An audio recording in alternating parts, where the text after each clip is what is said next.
మొట్టమొదటిగా కన్యా రాశి తీసుకుందాం. కన్యా రాశికి ఈ గ్రహణము 6వ స్థానంలో వస్తుంది. 6వ స్థానం అంటే ఏంటంటే శత్రువులు, రోగములు, రుణము, అపశయ్యము, దుఃఖ, పీడ ఇవన్నీ తొలగిపోతాయి కన్యా రాశి వారికి. ఎంత పెద్ద అప్పున్నా సరే ఈ గ్రహణ సమయంలో వచ్చి పూజ చేసుకోండి, మీ రుణాలన్నీ తీరిపోతాయి, అప్పులన్నీ పోతాయి. అప్పులు తీర్చే శక్తి వస్తుంది, విపరీతమైన ధనయోగం కలుగుతుంది. సో అందుకే నేను ఒక 3.5 కోట్ల అప్పు చేసి పెట్టా, గ్రహణం రోజు పూజ చేస్తే 3.5 కోట్ల అప్పు తీరిపోవాలని చెప్పి. సో అట్లా కన్యా రాశి వాడికి పూజ చేసుకుంటే ఈ గ్రహణ సమయంలో చేస్తే ఎంత అప్పున్న అప్పు తీరిపోతుంది అంటారు.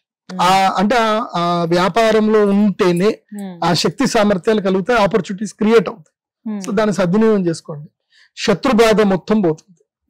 హోప్ఫుల్లీ ఈసారి శత్రు బాధలు అందరికీ పోవాలి కాబట్టి శత్రు బాధ, రుణ బాధ, రోగ బాధలు కూడా పోతాయి. కాబట్టి దానికి తగ్గట్టుగా మీరు ప్రయత్నాలు చేసుకోగలిగితే అన్ని సూపర్ ఉంటాయి. సో ఇంకోటి, అకాల మృత్యువు దోషం ఏదైనా ఉన్నా కన్యా రాశి వారికి అది కూడా పోతుంది. కాబట్టి కన్యా రాశి వారికి ఇది మంచి ఆపర్చునిటీ. ఇది కూడా రాజయోగమే. మనకి అప్పు తీరిపోవడం కూడా మంచిదే కదా. అప్పు తీరడం అంటే అర్థం ఏంటి? డబ్బు రావడమే కదా. సో ఆరోగ్యంగా ఉండడం కూడా ఒక అదృష్ట యోగమే. అపమృత్యు దోషాలు పోవడం కూడా ఒక అదృష్ట యోగమే. కాబట్టి కన్యా రాశి వారికి ఈ రూపంలో అదృష్ట యోగం ఉంది. రెండవది, 11వ స్థానంలో గ్రహణం జరగాలి. లాభస్థానంలో ఎవరికైతే గ్రహణం జరుగుతుందో ఏకాదశ స్థానంలో, వాళ్ళ జన్మరాశి నుంచి ఏకాదశ స్థానంలో ఉన్నప్పుడు ఎవరికైతే గ్రహణం జరుగుతుందో వాళ్ళ లైఫ్ జింగలాల ఇంకా అద్భుతమైపోతుంది, వాళ్ళ లైఫ్ మారిపోతుంది.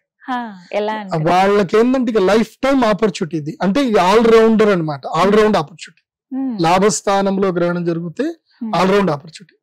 అది ఎవరికి అని అంటే, అది ఎలా ఉంది అని అంటే, ఇప్పుడు ఉదాహరణకి మీకు ఒక 5 కోట్ల అప్పు ఉంది, మీకు మీరు ఏం కట్టలేకపోతున్నారు. సడన్ గా మీరు ఏదో ఒక 10 రూపాయలు ఇచ్చి లక్కీ లాటరీ తీసుకున్నారు. ఏది 5 కోట్లకే లాటరీ తీసుకున్నారు. మీకు లాటరీ పేలితే ఎలా ఉంటుంది? 5 కోట్ల లాటరీ ఇంకా అది చెప్పలేని పట్టలేని ఆనందం. సేమ్ అదే మేషరాశి వారికి. అబ్బో, వీళ్ళకి 7.5 సంవత్సరాలు ఏలినాడు శని. అందులోపల ఆల్మోస్ట్ ఈ సెప్టెంబర్ 7th కి 4 నెలలు అయిపోతాయి. ఎందుకోసం అంటే ఏప్రిల్ నుంచే కదా వాళ్ళకి స్టార్ట్ అయింది ఏలినాడు శని. ఏప్రిల్, మే, జూన్, జూలై, ఆగస్టు 5 నెలలు అయిపోయింది. ఇంకా ఎన్ని సంవత్సరాలు ఉందంటే ఆల్మోస్ట్ 7 సంవత్సరాల 1 నెల రోజులు ఉంటుంది. ఇది ఏలినాడు శని. ఈ గ్రహణం గనక వీళ్ళకి లక్కీగా వీళ్ళు వచ్చి ఈ గ్రహణ పూజ చేసుకుంటే ఈ 7 సంవత్సరాల్లో శని ఏదైతే బాధ పెట్టాలనుకుంటాడో అది బాధ పెట్టకుండా వీళ్ళు ప్రొటెక్షన్ క్రియేట్ చేసుకోవచ్చు. వీళ్ళకి ప్రత్యేకంగా కృష్ణ స్ఫటికమాల ఇస్తాను నేను. వీళ్ళకి ప్రత్యేకంగా కృష్ణ స్ఫటికమాల ఉంటుంది. మేషరాశి వాళ్ళైతే 10 రూపాయల లాటరీ టికెట్ కొనుక్కోండి, మిస్ చేసుకోండి. ఎందుకోసం అంటే 7.5 సంవత్సరాల ఏలినాటి శని లోపల మీరు ఈ చంద్రగ్రహణ సమయంలో భగవత్ శక్తిని, అమ్మవారిని ఆరాధన చేసి అనుగ్రహం పొందారు అంటే మాత్రం, ఆ కృష్ణ స్ఫటికమాల నేను ఇచ్చింది మెడలో వేసుకుంటే మాత్రం మీరు ప్రొటెక్షన్ లో పడ్డట్టే. ఇంకా లక్ కమ్ ప్రొటెక్షన్ రెండూ వస్తాయి మీకు. కాబట్టి ఇదైతే మేషరాశి వారికి అయితే ఆపర్చునిటీ ఇది. మీనరాశికి గాని, మేషరాశికి గాని, కుంభరాశికి గాని ఈ ముగ్గురికి ఏలినాటి శని ఉంది. ఈ ముగ్గురికి ఇది మంచి ఆపర్చునిటీ. ఇది మాత్రం మీరు మిస్ చేసుకోవద్దు. మేషరాశికి లాభాలు కలుగుతాయి, మంచిది. తర్వాత వృషభ రాశి, దశమ స్థానంలో గనక గ్రహణం జరుగుతుంది. దశమ స్థానంలో గ్రహణం జరుగుతుంది కాబట్టి వృషభ రాశి వారికి చాలా మంచిది. వృషభ రాశి వారికి దశమ స్థానంలో జరుగుతుంది కాబట్టి వీళ్ళకి రాజ్య లాభం ఉంటుంది, ఉద్యోగ లాభం ఉంటుంది. ముఖ్యంగా రాజకీయ నాయకులు, ఎందుకోసమంటే సెప్టెంబర్ 7 తర్వాత ఈసారి నాకు తెలిసి దసరా, దీపావళి మూమెంట్ అంతా కూడా ఎలక్షన్సే ఉంటాయి. ఈసారి మోస్ట్లీ లోకల్ ఎలక్షన్స్ వస్తాయి. ఇప్పుడు sarpanch elections, municipal elections, ZPTC elections వచ్చే అవకాశం ఉంది.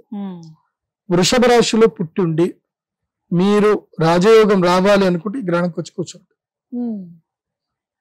ఎంత 18,000 కన్నా ఎక్కువ తీసుకోం మేము, ఓన్లీ 18,000. ఒక్కళ్ళకి 18,000. ఎంతమంది అయినా రాండి, ఈసారి 18,000. నో కిందికి మీదికి ఏం లేదు, ఓన్లీ 18,000. సో 18,000 పెట్టి కూర్చోండి, యాగం చేసుకోండి. ఏమో మీ అదృష్టం మంచిగా ఉంది, ఆ గ్రహణం అమ్మ అనుగ్రహం కలిగితే రాజయోగం వచ్చేస్తుంది. రాజ్యస్థానములో గ్రహణం జరుగుతుంది. ఎట్లాగో వృషభ రాశి వారికి ఈసారి అదృష్టమే ఉంది, ఈ సంవత్సరం అంతా అదృష్టం ఉంది. సో ఆ అదృష్టం కాస్త ఇంకా సిద్ధించే అవకాశం ఉంటుంది ఈ గ్రహణంలో. సో మేష, వృషభ, కన్య, ఇంకొక రాశి ఉంది. ఇక 3వ స్థానము అంటే తమ జన్మస్థానము నుంచి గ్రహణం 3వ స్థానంలో గనక జరిగితే ధైర్య స్థానంలో గ్రహణం జరిగింది అనుకోండి, వాళ్ళకి ఇంకా ధైర్యమే, అద్భుతం. ఇంకా వాళ్ళకి ధనస్సు రాశి వాళ్ళకి అదేమవుతుంది అనంటే, ఈ రాహుగ్రహం నుంచి మనము క్యాలిక్యులేషన్ వేసుకొని వస్తే, అంటే కుంభరాశి నుంచి మనం క్యాలిక్యులేషన్ వేసుకొస్తుంటే 11వ స్థానం అవుతుంది ధనుస్సు రాశి. ధనుస్సు రాశి నుంచి గ్రహణ స్థానం క్యాలిక్యులేషన్ చేస్తే 3 అవుతుంది, 3 11 అవుతుంది.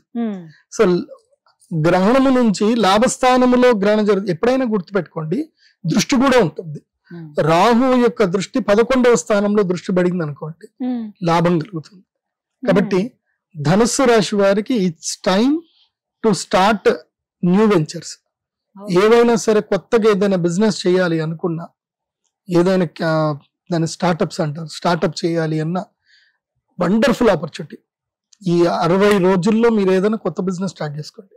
మోస్ట్ ఆఫ్ ద నేను ఇచ్చే సజెషన్ ఏంటంటే, దీపావళి వచ్చింది అని అంటే 3 రోజుల్లో పటాకులు అమ్మి 10 లక్షలు సంపాదించవచ్చు. నాకు కొంతమంది ఫ్రెండ్స్ ఉంటారనమాట, వాళ్ళు దీపావళి వస్తుంది అని అంటే వాళ్ళు ఏం చేస్తారు అంటే పోతారు అక్కడ నుంచి, శివకాశి నుంచి మొత్తం టపాసులు తీసుకొచ్చి పెట్టేస్తారు. 3 లక్షలు పెట్టుబడి పెడతారు, 10 లక్షలు సంపాదించుకుంటారు 3 రోజుల్లోనే. ఒక 5 రోజుల నుంచి పటాకులు పెట్టేస్తారు, టెంట్ వేస్తారు, ఏం చేయరు, టెంట్ వేస్తారు, పెట్టుకుంటూ కూర్చుంటారు అంతే. సంవత్సరానికి సరిపడే వాళ్ళ ఎంటర్టైన్మెంట్ డబ్బులను సంపాదించుకుంటారు. ఇంకొక గ్యాంగ్ ఉంటారు, అందరు నా ఫ్రెండ్స్ అందరు, నేను ఇచ్చిన సలహాలతోటే. వీళ్ళు ఏం చేస్తారు, కరెక్ట్ గా శ్రావణ మాసం వచ్చింది, వినాయక నవరాత్రులు వచ్చినాయంటే వినాయక నవరాత్రులు ఎంజాయ్ చేస్తారు, కోల్కతా పోతారు, ఢిల్లీ, కోల్కతా, సూరత్ పోతారు, బట్టలన్నీ కొనుక్కొచ్చేస్తారు, కొనుక్కొచ్చి స్టార్ట్ చేసేస్తారు.